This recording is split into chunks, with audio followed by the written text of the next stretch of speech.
yaqaanuu ahaa yacni qof jarmal uu ahaa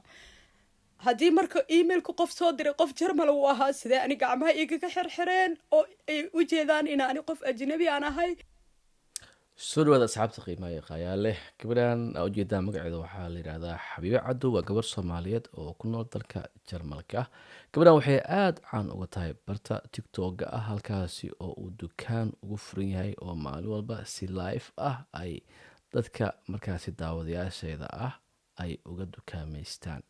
gabadhan waxaa maalmihii ugu dambeeyay farba aan ku hayay dad ay siday afkeeda ka sheegtay wadanka jarmalka u dhashay oo cunsuriyiinta xag jirka ah waxa ay hadda maanta ah ay ku sameeyeen dhacdo aada u argagax leh kadib markii iyadoo live ku jirta ay report gareeyaan reportigaasoo ah in ay iyadu ay still rabto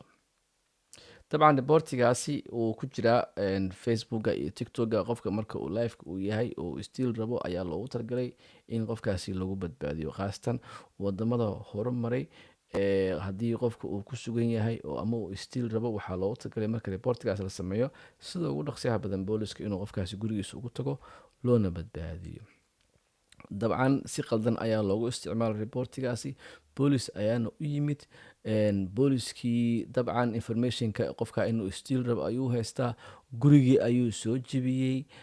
maxay ahayto wuu qabtay booliskii way xireen gabadhan saa ujeedaan gacmaheeda aa ka arki kar doontaan markaan muuqaalka aan wada daawano caruurteedii ayaa aada loo argagax geliyey dabcan intaasi dhan waxaa ka dambeeyey warbixin been abuur ah oo ah ina iyadu ay still rabto sheekada yaan kusii dheeraan ayada aan ka dhageysano inteeda kale oo jarmalkayga siduu jarmalka dadka ahna marnaba una ahayn saasay tahay gacmahayga xirxiray saacadoo dhan waa xirxirnaa guriga meel walba albaabada oo dhan way jebiyeen qayb hoose anaga shaqo ku lahayn xataa way jebiyeen guriga alaabkeelaha meel walba way soo jebiyeen anigana saacad ku dhawaad gacmaha saan ugu xirnaa waxaan ku dhaawar iga fura gacmaha way xanuunayaane qof maqli ma lahan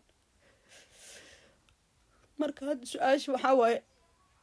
qofkana dulmi ma booliisaya mise qofka emailka soo diray caawa albaabkeena oo dhan saas u jajaban yahay yacni guri banaan aynaa jiifno oo kale waxba ma dhaanto ciddii guriga iska laheeda imaaday waa loo isku dayaa inaa la sameeyo laakiin albaabka waxa deer dhaluu ahaa isaga dhanna waa la jibiyay alwaaxiisa macnaa dhaladiisa marka sidaad walaasheena ka dhageysateen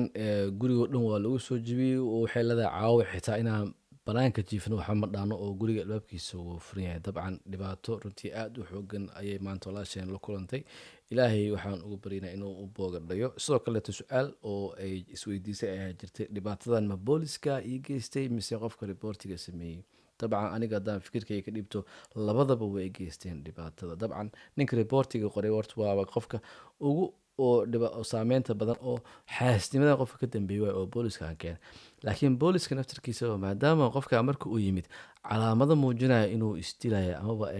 xarig oo in laisku dildil loogu talagalay meesha uusan ku xirnayn amaba hub sidoo kale mindi iyo wax lamid a aysan haysan inay qaab noocaas ula dhaqmaan qaladay ahayd waxaa u rajeynayna walaasheen inuu ilaahay uu boogadhayo sidaas iyo nabadgelyo